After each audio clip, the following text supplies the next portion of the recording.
Okay, you YouTubers, welcome to My Life as a Landlord channel. Happy to have you.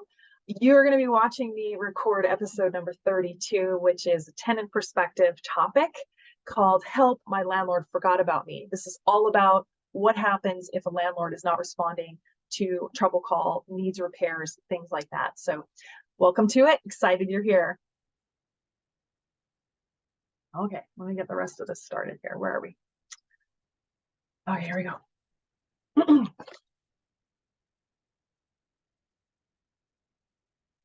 Well, hello. Welcome to My Life as a Landlord. I'm Dr. Jennifer Salisbury. Welcome to the podcast. Just as a reminder, we have 5 rotating topics on a predictable schedule. Last week, we talked about landlording stuff. This week, we're talking about tenant stuff. Next week, we're talking about real estate development. Then it'll be real estate investment, which is all about money. And then other Salisbury adventures. Just a reminder, my new feature, I am also videoing this recording, which is kind of different for me. So if you would rather watch instead of listen, then go to YouTube, and the channel on YouTube is, you guessed it, My Life as a Landlord. Today's episode, number 32, episode name, Help, My Landlord Forgot About Me. This is all about what do you do if the landlord is not responding, the property manager is not responding, something has happened and you need help and nobody's doing anything. What do you do? How do you do it properly? Okay, so normally I do 3 points. This time I'm kind of doing it sequentially. And you'll see what I mean once we get into it. This is not 3 separate points, this is sequentially. So my landlord forgot about me. This is about a tenant perspective aspect on this. And we're going to talk about several parts of this in sequence, where 1, you realize that you're being ignored as a tenant. 2, something has happened that you need to check the rules in your area. For those of you who've been listening to the channel, you know that I'm harping on knowing the rules. And then 3, you've got to take action, but how do you actually take action properly? What do you do, especially if you feel like you're being ignored? Okay, let's jump into it. So if you feel your repair requests are being ignored and something has happened where you can't not be ignored anymore. You've got a leak or a broken appliance, you've been locked out, you've had a disturbance, somebody's parking in your driveway. I mean, it could be any number of things that has happened that you need help and nobody's helping you, which is bad. So if you need to get a hold of the landlord for some help, in the lease, there should be some kind of communication method, emergency-wise, neighbor-wise, property management. There should be somebody somewhere that can help you. But if you're not getting a response by text, email, maybe you have a maintenance portal, depending on who your landlord or your property manager is, you've got to do something, but it bounces back or you can't get a hold of anybody. You need help. That's how you know you're ignored. So let's talk about this. First of all, you've got to make sure that whatever repair you need help with is dealt with. Okay, so, but let me qualify this. If the building is on fire or there's imminent flooding, you have got to take appropriate action. Okay, if you got to call 911, do it. Don't be trying to get a hold of the landlord waiting for this and then the house burns down. This, I'm trying to make light of it, but it's not very light. But if, let's say, here's a big one for us, if the fridge dies and nobody's responding, what do you do? Obviously, you've got to get a replacement fridge. You may have to buy some coolers. You've got to get some ice. You're trying to not lose the food that's in your refrigerator. But there is something that you've got to do. You've got to make the situation safe and not urgent. Okay, those are your 2 keys here, tenants out there who are listening: safe and not urgent. Now, if your light switch is not working, that is not unsafe, and I would dare to say it's not urgent. So please know the difference and make sure that your request is reasonable. Now, the fact that you're being ignored, that's not reasonable. I'm not a big fan of anybody not communicating with anyone else. I think that's ridiculous. So if you have a repair that needs imminent, urgent dealing with, like here's something that's happened to us.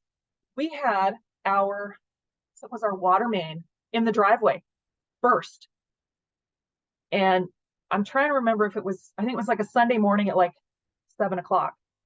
And a tenant called me basically hysterical because the water was flooding the driveway and, going towards the house, going towards the driveway. This is Sunday morning. We had to figure out what we were going to do. So everybody had to jump in. And of course, I wasn't there. Remember, I'm an out of country, out of province, out of state landlord, like many of you, I'm guessing. But the tenants had to figure out what they were going to do. Now, I don't ignore my tenants, so that's not an issue. But still, you can see there that is an urgent and that is a safety issue. We've got to make sure that the water is dealt with. We got to make sure that the water main got replaced. But that's just one example that it can be a little bit crazy. And stuff happens. Time doesn't stop. The time is going to age your buildings, tenants, landlords. It's going to happen. Stuff's going to happen as you live in a place, whether you rent or whether you own, either way. Okay, but there is an administrative side to this, especially if your landlord or your property manager continues to ignore you. Once you have made the repair safe and no longer urgent, then what? There was probably a cost to this, by the way. There was probably a cost, something, some way you had to pay something, or maybe you're going to have to pay something if it's not super urgent. You're going to have to pay to get this repaired. So then what? Well, here's the answer. Each state or province has their own, here you guessed it, Landlord Tenancy Act or Residential Tenancy Act or Hawaii Landlord Tenant Code. Every single place in North America has their own rules on what to do. I assure you, it's in there. Okay, so here's what I found. I went, so let's use the water leak in the driveway, the sinkhole, water's running. Okay, I said, okay, what happens if I'm in Nebraska, state in the middle of the US mainland? What happens if I live in Nebraska and this happened to me? My landlord is ignoring me. I've got an issue. I've made it safe. I've made it non-urgent, but it has to be fixed permanently. We have to fix it long-term. Okay, so I Googled Nebraska Tenancy Act, I think is what I Googled, or Nebraska Tenant Code, I forget. But anyway, regardless, the Nebraska law came up. That's what it is. Landlord tenant law came up, and there's section 76, 14, 25, non-compliance by landlord. Okay, very, very legalese in Nebraska. I had no idea. But basically what they're saying here, and this is point one, there's 4 points. It's all talking about the landlord's responsibility to provide a safe place. Shocking. This is exactly what I tell to all my landlords out there. Number one, except as provided as Universal Residential Landlord and Tenant Act. And I'm reading this, by the way, I'm showing this to my YouTubers out there. I'm reading this. If there is a material non-compliance by the landlord with the rental agreement or a non-compliance with sections, whatever other section, let's see, I looked it up. Landlord to maintain fit premises, that's another requirement of landlord. So if the landlord is not doing that regarding health and safety, the tenant may deliver a written notice to the landlord specifying the acts and omissions constituting a breach. And then that rental agreement will terminate upon a date not less than 30 days. It goes into the details of the terminating of this. But basically, in Nebraska, non-compliance by landlord, it's affecting health and safety, whatever that item is, the tenant must deliver in written notice to the landlord the exact specifying acts or their failure to act. And then basically the landlord's either got to smarten up and get engaged, or the tenant has permission to terminate. And I believe they also have, they have right to recover not only the fees of the, the cost of the repairs, but they have recovery of reasonable attorney's fees. I mean, they're very specific. If the landlords are going to ignore their tenants, they're going to pay, which is terrible. The whole situation is terrible. The tenant should never have to do that. That's ridiculous. Okay, so that's for all my US listeners out there, but I also reached up into Canada because, of course, I speak to both US landlords, US tenants, and Canadian landlords and Canadian tenants because I am both. I rent and I am landlord in both countries. So I just did the same thing for Manitoba. I Googled Manitoba Residential Tenancy Act. Manitoba popped up, and actually I was quite impressed with Manitoba. Well done.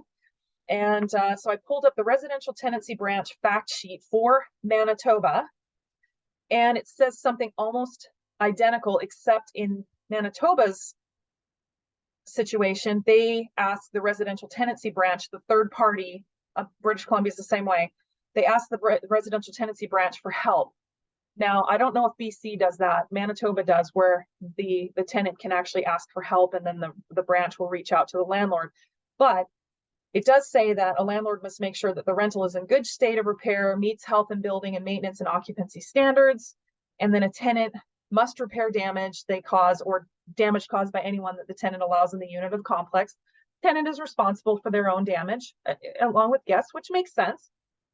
But what happens if the landlord won't do the repairs? So here it is. This is Manitoba. A tenant should ask the landlord in writing. You got to write it down in writing to do the repairs that are needed. If the landlord refuses to do the repairs, let me read it again. If the landlord refuses to do the necessary and reasonable repairs, the tenant should not hold back rent. This is unusual because most places they're allowed to withhold rent if they've given proper written notice and sufficient time for the landlord to correct whatever the deficiency is. In Manitoba, that's not the case. So they ask for the residential tenancy branch for help, and then it goes from there. But in general, the same thing, you have got to know the rules for your area. What happens if your landlord is ignoring you? Here's the answer. Go to your local housing or tenancy code. You have to know what it is, and they all have something in there about this situation because unfortunately it happens a lot. So let's get back into our scenario. You've been ignored, something has happened, you've had to make it safe and not urgent, you've revisited your landlord-tenant code, and then you take action. Okay, so here's how you take action. You have to do what it says exactly. You cannot send them a text unless text is a written notice communication method if that's approved in your state or your province or your territory. You cannot do whatever you want. If you don't follow exactly what they say, it's not going to work. Okay, so here's how you do this. So almost all of these guys, if you have an emergency repair, an urgent repair, then you've got to give your landlord notice in writing, or the third party, like I mentioned in Manitoba, the residential tenancy branch. You've got to give them a detailed list on what is wrong, what are they doing or not doing, what are they allowing to do, or what has happened that they have to repair. It has to be in writing, period. You've got to deliver that to the landlord. I prefer certified letters where you have proof of delivery, that you can see the tracking, and then if you have to go to court or you go to arbitration, you've got proof of delivery. You've got to give the landlord time to fix it, a reasonable time to fix it. Now, some places say it's 10 days. Some places, that's Hawaii. Hawaii says the landlord has 10 days to fix it, especially if the tenant actually has to give 2 written notices. The ones we just talked about, there's only 1. But this is one more thing. You have got to make sure that you know the details of exactly where you are operating and what has to happen. You've got to go forward with that exactly as they say. So you've got proof of delivery, you've got to give the landlord a time period to fix it. And then if they don't, you make the repairs in the form of estimates or invoices or whatever. And then again, depending on your area, if you can deduct it from the rent, fine. If you have to take the landlord to small claims based on your area, that's the rule. But whatever it is, you've got to figure that out and then follow through with it. You can't just ignore it, and you can't just do what you want. You can't make phone calls. You can't stalk them. You can't go to their house, knock on the door. You can't text them necessarily. Again, you've got to absolutely follow the rules. Okay. So in this podcast, we were talking all about what happens when a tenant feels ignored. What if you feel ignored? And then you've got something that happens. You've got to fix it. You've got to make it safe and not urgent. And then there is a point where Either something has happened or you think it's going to. Like, here's a perfect example. Your stairs are rickety. Your handrails on the stairs are rickety. It's not safe. It should be repaired. It's not getting repaired. The landlord is ignoring you. This perfect example. Nothing has happened yet, but it could. So you as a tenant, read your local tenancy act or your Hawaii landlord tenant code, or Hawaii landlord tenant code, whatever it is, and make sure you understand what you've got to do to properly give your landlord written notice, then send that notice, and then whatever else. Like in Hawaii, you have to send invoices or estimates. You have to actually prove the amount that you're giving the landlord notice, because you can deduct that amount from the rent. So if you do it properly, you can actually make the repairs on behalf of the landlord and take it out of the rent. But that's the next thing. So feel ignored. You're checking your local landlord tenant code, and then you take action. Okay. But again, you've got to follow the detail of what it says for your local area. And only you know that. I don't know all the states or provinces or territories yet. I'm still learning them all. There's a lot of moving parts with all of these, and I want to support my Canadian and my US listeners because I operate in both fields. I don't do just one geographic area specifically. I do them all. Okay, here's your call to action. If you're listening to this thinking, yeah, this is me, or my landlord is ignoring me, here's what I'd like you to do. By now, if you've been listening to the podcast, you have your landlord tenant code or your residency law, whatever it is, your state or province code for housing. You've got that, right? You've got it on your phone. You've got it on your laptop. If not, Google it, read it. But your call to action this week is specifically, what do you do if the landlord starts ignoring you? What is the process for you in your area? You need to know this. Remember, these are the rules of the game here, and you can't play it well if you don't know the rules of the game. So let me know your comments and questions. We've talked a lot about today about what happens when the landlord is not engaging and not supporting the rentals that they should be. And this, of course, goes for property managers as well, not just the landlord. I just said landlord. But let me know your comments, your questions on our Facebook group. I also have commenting turned on YouTube, My Life as a Landlord. And remember, I create new podcast content based on questions and comments that I get. So please feel free to send them my way. Next week's podcast topic is real estate development. And that's episode number 33, called After the Fact Fun. And I assure you, it ain't fun. Anyway, sounds good. I'll see you there. Thank you. All right, there we are. Hope you enjoyed it.